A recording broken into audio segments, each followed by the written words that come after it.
हाँ जी, very good morning dear students. Equilibrium के चैप्टर में हम जो आज का टॉपिक पढ़ने जा रहे हैं वो है ली चैटलर प्रिंसिपल।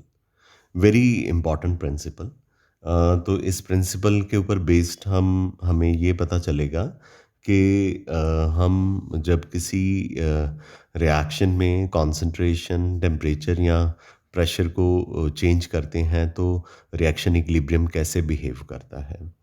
तो इस प्रिंसिपल की डेफिनेशन जो है वो स्टेट करती है कि अगर कोई भी सिस्टम, अगर आप उसकी कंसंट्रेशन, प्रेशर या टेम्परेचर को चेंज करोगे तो इक्विलिब्रियम अपने आप को उस डायरेक्शन में शिफ्ट करेगा ताकि जो आपने चेंज किया है वो उसको अंडू करे। मतलब उस चेंज को ख़त्म करने की कोशिश करे, मतलब वो चेंज को लेना नहीं चाहता, वो चेंज को एक्सेप्ट नहीं करना चाहता, वो उससे रिवर्स डायरेक्शन में शिफ्ट कर जाए। ठीक है? तो मैं फिर से रिपीट करता हूँ, इस प्रिंसिपल के अकॉर्डिंगली अगर आप किसी सिस्टम में कंसंट्रेशन, प्रेशर या टेम्परेचर को चेंज करें तो इक्विलिब्रियम अपने आप को उस डायरेक्शन में शिफ्ट करता है ताकि वो उस चेंज को अनडू कर दे।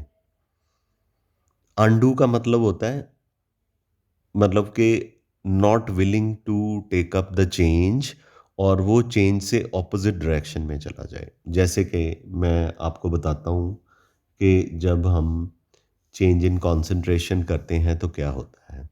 ए और बी रिएक्टेंट है और सी और डी प्रोडक्ट है। ये इक्विलिब्रियम में रिएक्शन है। अगर आप ए या बी की कॉन्सेंट्रेशन को इंक्रीज करते हो या ए और बी दोनों की कॉन्सेंट्रेशन को इंक्रीज करते हो तो आपने कॉन्सेंट्रेशन का चेंज किया, तो इक्विलिब्रियम उस डायरेक्शन में शिफ्ट करेगा ताकि ये जो चेंज आपने किया वो अनडू हो जाए, मतलब ख़त्म हो जाए। तो फिर वो कैसे करेगा? तब जब आप ए और बी की कॉन्सेंट्रेशन को इंक्रीज़ करोगे तो ए और बी और भी ज़्यादा रिएक्ट करके सी और डी बना देंगे, यानी कि रिएक्शन फॉरवर्ड डायरेक्शन में शिफ्ट कर देंगे ताकि ए और बी की जो कॉन्सेंट्रेशन पहले थी उतनी ही रहे। यानी कि जो आपने चेंज किया उसको उसने अनडू कर दिया। ठीक है? सो मैं रिपीट करता हूँ। जब ए और बी की कॉन्सेंट्रेशन को आप चेंज करोगे तो इक्विलिब्रियम अपने आप को उस डायरेक्शन में शिफ्ट करेगा ताकि ये जो चेंज है वो अनडू हो जाए। यानी कि ए और बी रिएक्ट करके सी और डी दे देंगे और ए और बी की कॉन्सेंट्रेशन जो है वो कांस्टेंट रहेगी। यानी कि रिएक्शन फॉरवर्ड डायरेक्शन में शिफ्ट कर जाएगा। इसी तरह से ली चैटर के अकॉर्डिंगली अगर आप सी और डी की कॉन्सेंट्रेशन को इंक्रीज़ करते हो तो सी और डी बोलेंगे भी, बोलो हमारी कॉन्सेंट्रेशन को क्यों चेंज किया है? तो हम तो अपनी कॉन्सेंट्रेशन को चेंज नहीं करना चाहते। आपने इनकी कॉन्सेंट्रेशन को इंक्रीज़ किया है, किसकी? सी और डी की। तो सी और डी बोलेंगे कि आपने हमारी कॉन्सेंट्रेशन को इंक्रीज़ कर दिया, हमें तो इसको अनडू करना है। तो हम पूछेंगे भई कैसे करोगे अनडू? तो सी और डी हमें जवाब देंगे कि हम रिएक्ट करने जा रहे हैं, हम आपस में रिएक्ट करके ए और बी दे देंगे ताकि हमारी कॉन्सेंट्रेशन दोबारा से कांस्टेंट हो जाए। तो रिएक्शन जो है वो कौन-सी दिशा में होगा, कौन-सी डायरेक्शन में होगा? बैकवर्ड डायरेक्शन में होगा। ये ली चैटर प्रिंसिपल में कहा गया। ये इतना जो कुछ लिखा हुआ है, ये नटशेल में इतनी सी बात थी जो मैंने आपको बताई है। ठीक है? Got it? ओके। तो एक और एग्जांपल है, ये फेरिक आयन है, ये पेल येलो कलर का होता है, इसको थायोसाइनेट में डाल दिया, फेरिक नाइट्रेट ले लिया, पेल येलो कलर का है, यहाँ पे आप पोटाशियम थायोसाइनेट ले लो, ठीक है, जो कि कलरलेस है। तो आपने इसमें फेरिक आयन को और डाल दिया या पोटाशियम थायोसाइनेट को और डाल दिया, तो रिएक्टेंट की कॉन्सेंट्रेशन इंक्रीज़ होगी। तो रिएक्टेंट हमें बोलेंगे भई हमारी कॉन्सेंट्रेशन को क्यों इंक्रीज़ किया? हमारा तो इक्विलिब्रियम डिस्टर्ब हो जाएगा। तो हम बोलेंगे फिर तुम क्या करोगे? तो फेरिक और थायोसाइनेट बोलेंगे हम दोनों आपस में रिएक्ट करके ना हम प्रोडक्ट बना देंगे ताकि हमारी जो कॉन्सेंट्रेशन है उतनी की उतनी रहे और हमारा जो इक्विलिब्रियम प्रोडक्ट के साथ बना हुआ था वो डिस्टर्ब ना हो। यानी कि रिएक्टेंट रिएक्ट करके प्रोडक्ट दे देंगे और इक्विलिब्रियम फॉरवर्ड डायरेक्शन में शिफ्ट कर जाएगा। इसका मतलब रिएक्टेंट की कॉन्सेंट्रेशन इंक्रीज करने से you get more of product, यानी ये अपनी कॉन्सेंट्रेशन पे वापस आ जाते हैं। अब अगर हम ये जो फेरिक सल्फोसाइनाइड है इसकी कुछ ड्रॉप्स इसमें डाल दें, यानी कि प्रोडक्ट की कॉन्सेंट्रेशन इंक्रीज़ कर दें, तो फिर इक्विलिब्रियम फिर से डिस्टर्ब हो सकता है। तो ये डिसोशिएट कर जाएगा, किसमें? फेरिकॉइन में और थायासाइनेट में, और जो रेडिश ब्राउन कलर आया था, वो फिर से उसकी इंटेंसिटी डिक्रीज़ होनी शुरू हो जाएगी। इंटेंसिटी डिक्रीज़ होने का मतलब पता क्या है? कि प्रोडक्ट जो है वो डिसोशिएट करके आपको फिर से रिएक्टेंट दे रहा है। यानी कि रिएक्शन बैकवर्ड डायरेक्शन में शिफ्ट कर रहा है। यानी आपने चेंज किया। क्या चेंज किया? आपने चेंज किया कि आपने प्रोडक्ट की कॉन्सेंट्रेशन को इंक्रीज़ किया। कैसे इंक्रीज़ किया? आपने फेरिक सल्फोसाइनाइड की कुछ ड्रॉप्स इसमें डाल दी। तो प्रोडक्ट की कॉन्सेंट्रेशन इंक्रीज़ हो गई, तो प्रोडक्ट पहले रेडिश ब्राउन कलर का था। तो जब आपने फेरिक सल्फोसाइनाइड की कुछ ड्रॉप्स इसमें डाल दी, तो रेडिश ब्राउन कलर की इंटेंसिटी डिक्रीज़ कर जाएगी, क्योंकि ये डिकम्पोज़ कर गया किसमें? फेरिकॉइन में और थायसाइनाइड में। क्योंकि थायसाइनाइड कलरलेस है और फेरिकॉइन जो है पेल येलो है, तो रेडिश ब्राउन कलर की इंटेंसिटी डेफिनेटली थोड़ी-सी क्या कर जाएगी? डिक्रीज़ कर जाएगी, यानी कि लीच-एटर प्रिंसिपल के accordingly equilibrium will shift in the backward direction. ठीक है?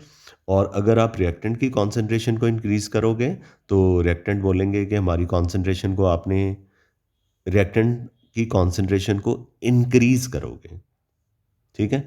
अगर आप रिएक्टेंट की कॉन्सेंट्रेशन को ये फेरिकॉइन की या थायसाइनेट दोनों में से जो मर्ज़ी, या दोनों की कॉन्सेंट्रेशन को इंक्रीज़ करोगे, तो ये दोनों जो है हमें बोलेंगे कि हमारा इक्विलिब्रियम डिस्टर्ब हो जाएगा प्रोडक्ट के साथ, तो हमें रिएक्ट करके प्रोडक्ट बनाने दो। यानी कि इक्विलिब्रियम फॉरवर्ड डायरेक्शन में शिफ्ट करेगा और आपको रेडिश ब्राउन कलर की इंटेंसिटी ज़्यादा मिलेगी।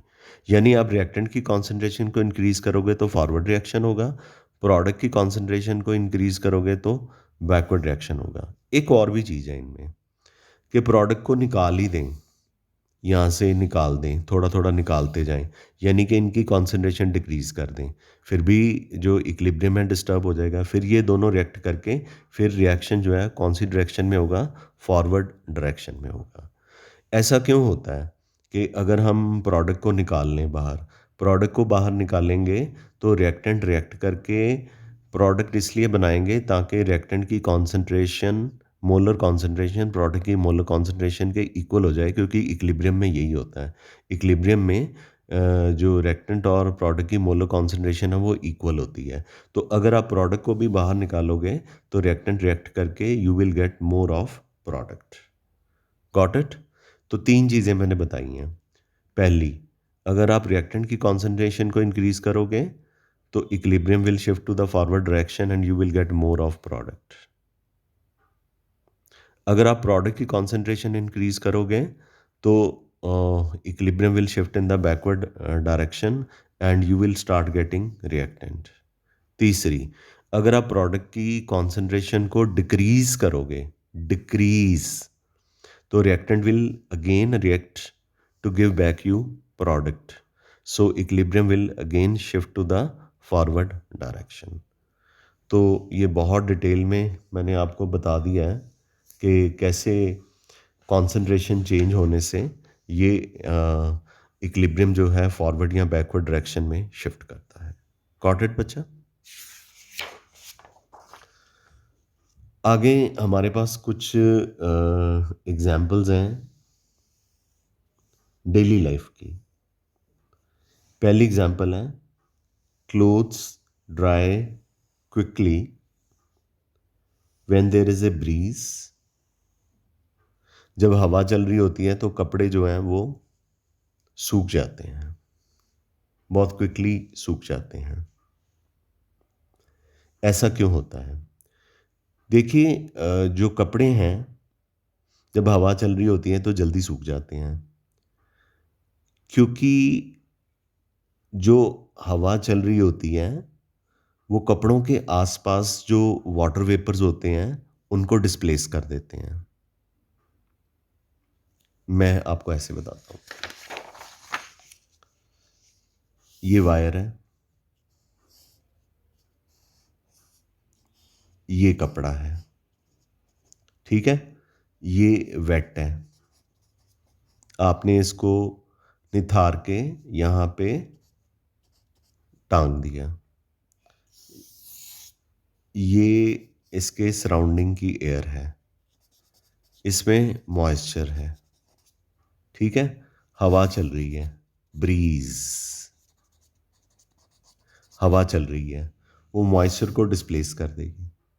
जब मॉइस्चर को डिस्प्लेस कर देगी, तो कपड़े के अंदर भी तो मॉइस्चर है ना, वो उसका मॉइस्चर और इस मॉइस्चर का इक्विलिब्रियम डिस्टर्ब हो जाएगा।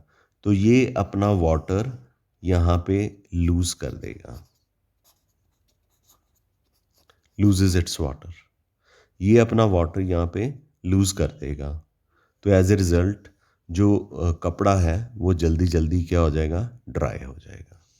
ठीक है, मैं रिपीट करता हूँ।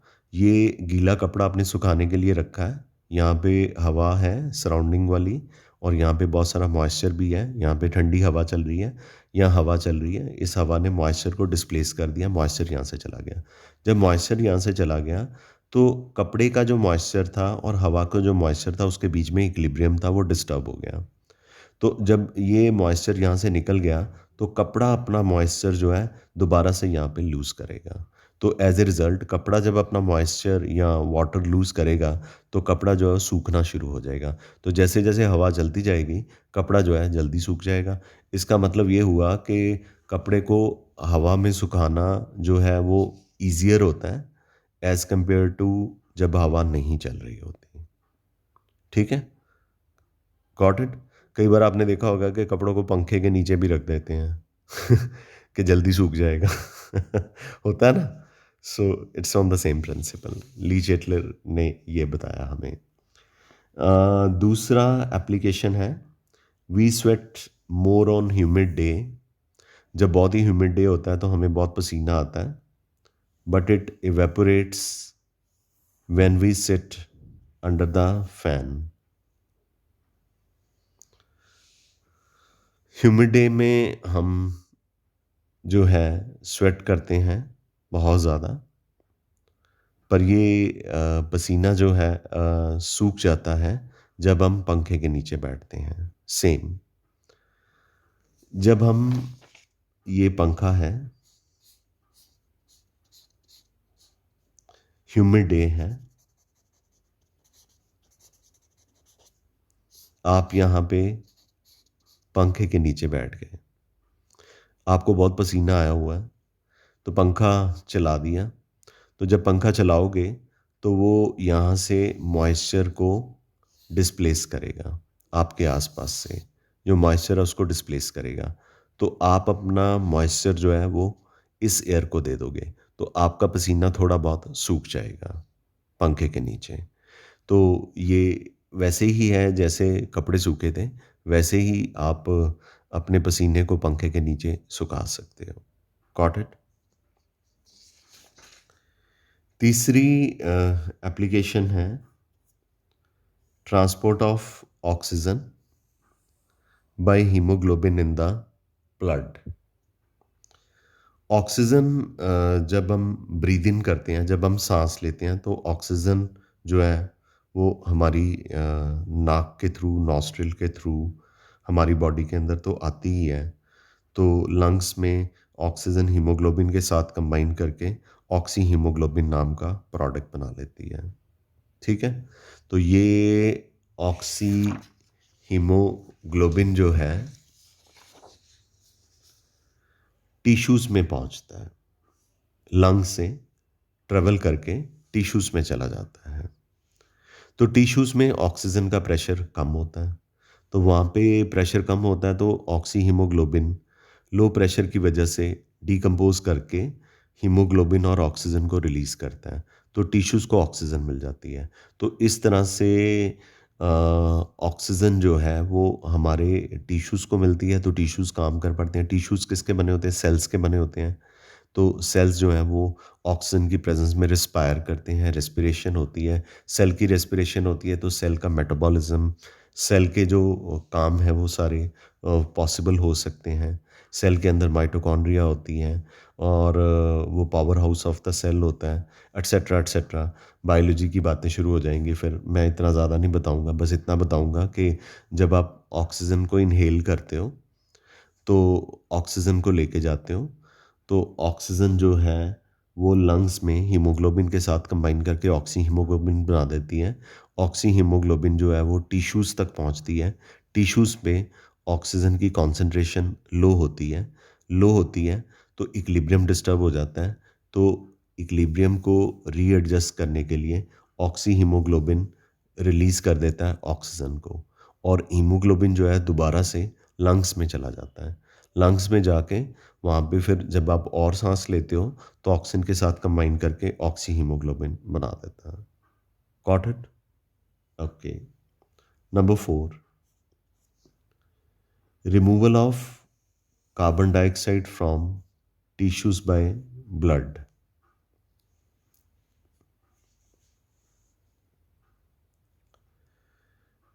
तो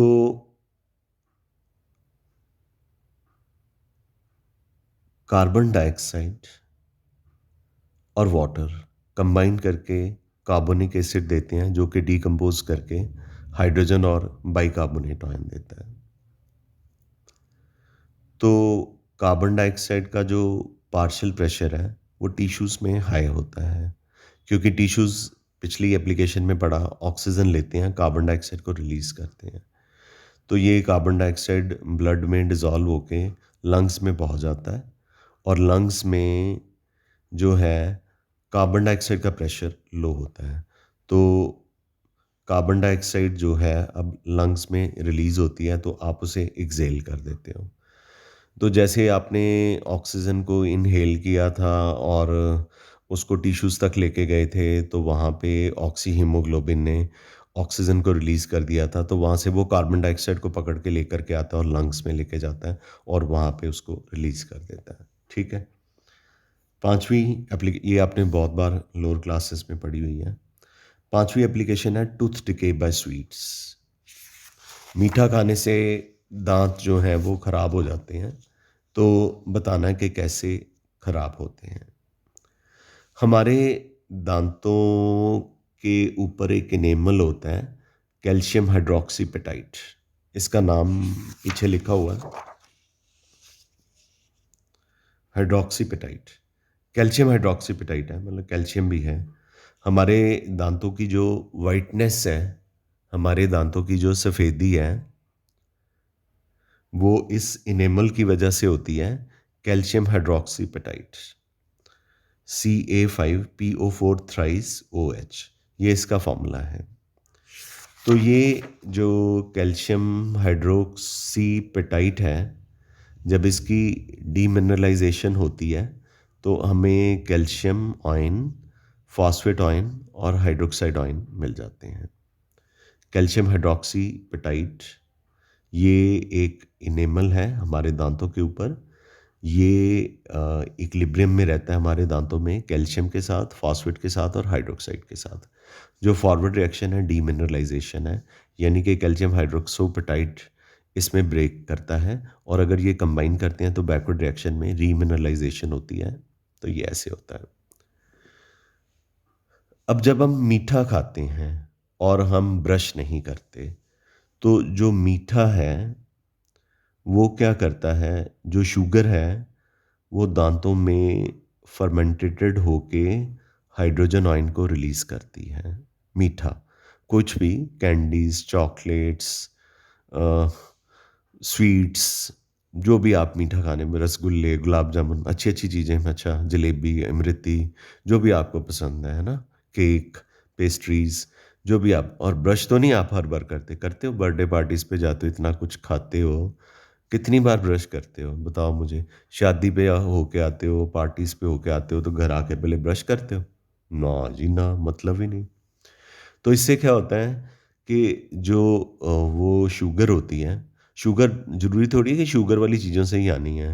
आप जो फ्राइड भी खाते हो उसमें से भी हाइड्रोजन आयन रिलीज़ होते ही हैं। मतलब खाना खाने के बाद, रात के खाना खाने के बाद हमें ब्रश करके सोना चाहिए एक्चुअली।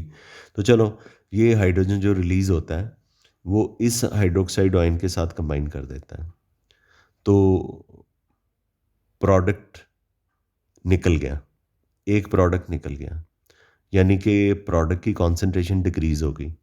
तो मैंने effect of change of concentration में बताया था, अगर प्रोडक्ट की कॉन्सेंट्रेशन डिक्रीज़ हो जाए, तो रिएक्टेंट जो है वो इक्विलिब्रियम रिएक्टेंट और रिएक्ट करता है और इक्विलिब्रियम फॉरवर्ड डायरेक्शन में शिफ्ट कर जाता है।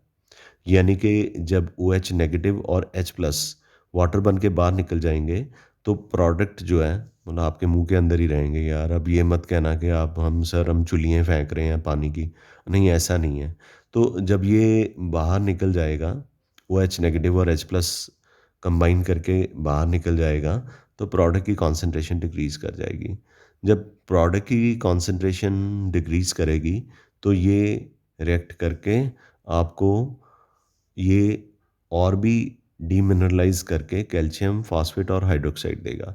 यानी कि रिएक्शन इक्विलिब्रियम जो है फॉरवर्ड डायरेक्शन में शिफ्ट करेगा। जब ये फॉरवर्ड डायरेक्शन में शिफ्ट करेगा तो क्या होगा? डीमिनरलाइज़ेशन। डीमिनरलाइज़ेशन का मतलब समझते हो? कि दाँतों में कीड़ा लगना शुरू हो जाएगा। एक ही दिन में थोड़ी हो जाएगा कि आप आज केक खा के आए हो तो आज डीमिनरलाइज़ेशन हो जाएगी, सचदेवा सर ने बताया था। ऐसे नहीं होता। It takes time. It takes years together. Okay. पर इसका मतलब ये भी नहीं है आपने कहना कि सर ने कहा था इट टेक्स ईयर्स टुगेदर, तो हम 10-15 साल तो खा लेते हैं, बाद में ब्रश करना शुरू कर देंगे। अरे नहीं, ब्रश करो आप। खाना अगर मीठा खाया खास करके, तो रात को ब्रश करके सो, ठीक है, ताकि ये आपके दांतों को कीड़ा ना लगे। तो नटशेल में हमें ये पता चला कि अगर प्रोडक्ट की कॉन्सेंट्रेशन भी डिक्रीज़ होती है, तो इक्विलिब्रियम फॉरवर्ड डायरेक्शन में मतलब फॉरवर्ड रिएक्शन होगा। फॉरवर्ड रिएक्शन क्यों होगा? ताकि इनकी जो इक्विलिब्रियम डिस्टर्ब हुआ है, वो दोबारा से रीएस्टैब्लिश हो जाए। लीचेट प्रिंसिपल में यही कहा गया था कि अगर आप कोई चेंज करते हो, तो इक्विलिब्रियम अपने आप को इस तरह से एडजस्ट करता है, रीएडजस्ट करता है कि जो चेंज हुआ उसको अनडू कर दे। जैसे कि हाइड्रोजन ने हाइड्रोक्साइड को निकाल दिया।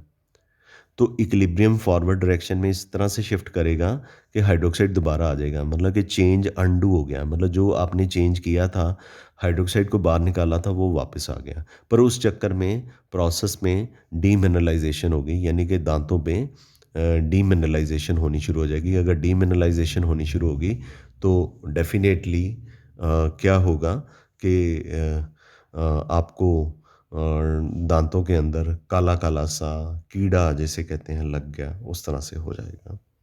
आगे हमने पढ़ना है effect of change of temperature. पहले कॉन्सन्ट्रेशन पढ़ा था।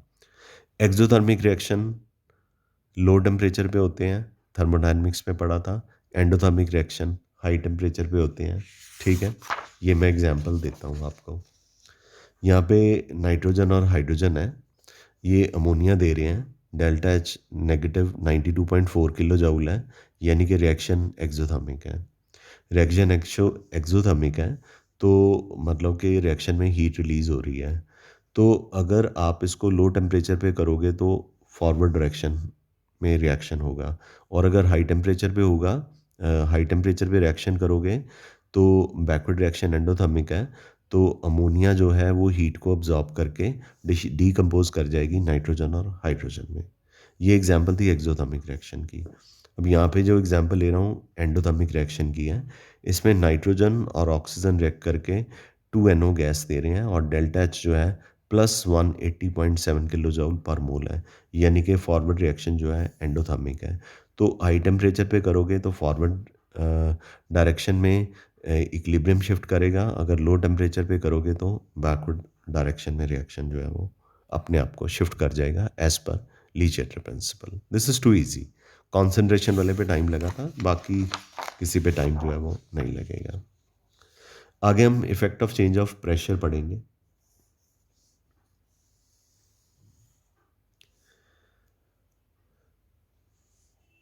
ये फैक्टर उन रिएक्शन के लिए बहुत ही सिग्निफिकेंट है which involve change in number of moles of gases.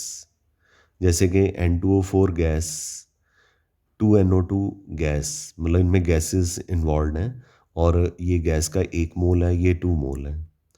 अगर मैं प्रेशर सिस्टम पे इंक्रीज़ कर देता हूँ, तो लीचेटर प्रिंसिपल के अकॉर्डिंगली इक्विलिब्रियम उस डायरेक्शन में शिफ्ट होगा जिसमें नंबर ऑफ मोल डिक्रीज करेंगे। प्रेशर इंक्रीज किया तो pressure directly proportional to number of mole है। तो अगर आप प्रेशर इंक्रीज कर रहे हैं तो नंबर ऑफ मोल तो यहाँ पे हमारे पास ज़्यादा है, ये 2 है, ये 1 है। तो आपने चेंज किया प्रेशर में, प्रेशर को इंक्रीज किया।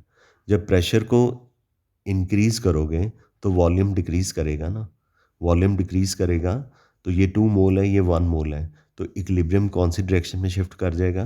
बैकवर्ड डायरेक्शन में शिफ्ट कर जाएगा। ठीक है। अच्छा, एक और एग्जांपल है। यहाँ पे नाइट्रोजन का 1 मोल हाइड्रोजन के 3 मोल के साथ रिएक्ट करके 2 मोल ऑफ अमोनिया दे रहे हैं। आप प्रेशर इंक्रीज करो, वॉल्यूम डिक्रीज करेगा, तो वॉल्यूम डिक्रीज करेगा, ये 4 मोल्स हैं, ये मोर वॉल्यूम हो गया, ये 2 मोल्स हैं, ये लो वॉल्यूम हो गया। तो इस तरह से रिएक्शन इक्विलिब्रियम किस में शिफ्ट करेगा? फॉरवर्ड डायरेक्शन में शिफ्ट कर जाएगा लीजर प्रिंसिपल के अकॉर्डिंगली। अगर आप प्रेशर डिक्रीज करोगे, प्रेशर डिक्रीज करोगे तो वॉल्यूम इंक्रीज करेगा, वॉल्यूम इंक्रीज करेगा, ये 2 मोल्स हैं, ये 4 मोल्स हैं, तो equilibrium will shift in the backward direction. I hope you understand this. Got it?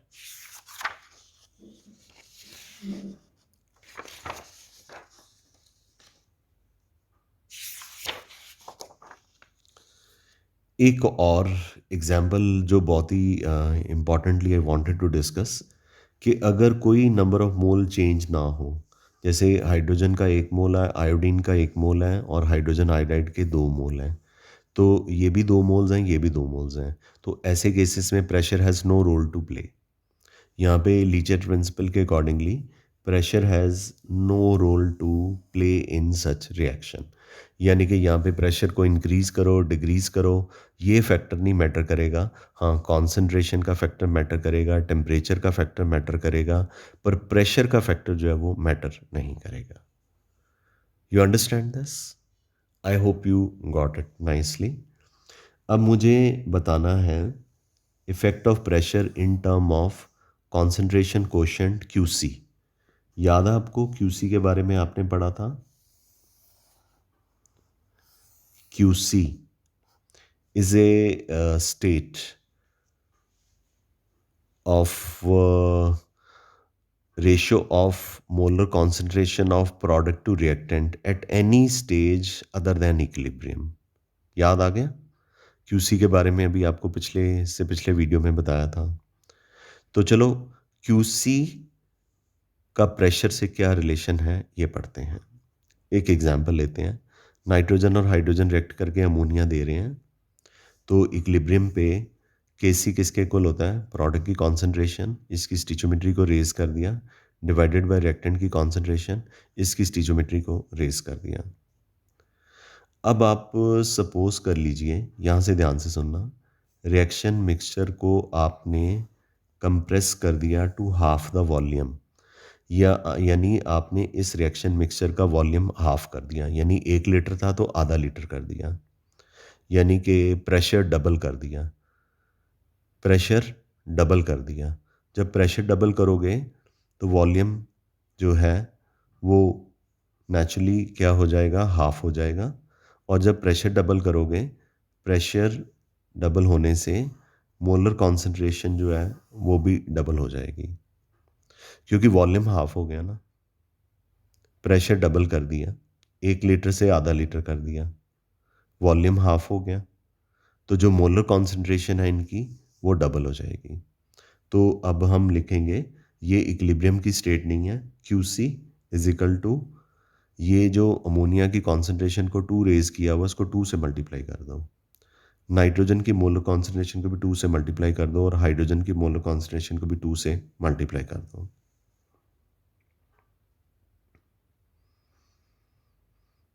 2 से क्यों मल्टीप्लाई किया हमने? हमने इस रिएक्शन मिक्सचर का जो प्रेशर था वो डबल किया था, वॉल्यूम हाफ हो गया था, वॉल्यूम हाफ होने से मोलर कॉन्सेंट्रेशन डबल हो गई। तो ये तो वैसे ही रहेगा, ये 2 × 2 4 हो गया, और ये ऊपर 2 है, 2/4। अच्छा, ये पावर्स भी हैं, 2 × 2 = 4, फिर ये 2, 2 इंटू 2 इंटू 2, ठीक है, ये 1/4 आ जाएगा।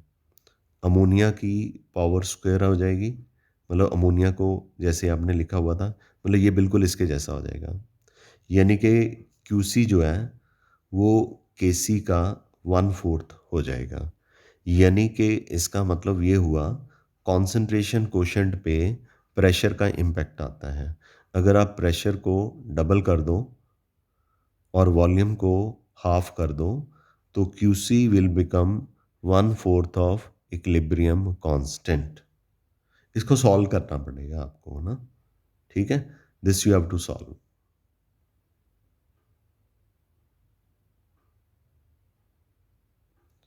2 2 का 4 हो जाएगा, 2 इंटू 2 इंटू 2 8 हो जाएगा, 2 से मल्टीप्लाई करोगे 16 हो जाएगा, 4/16 1/4 आ जाएगा, 1/4 आ गया, ठीक है।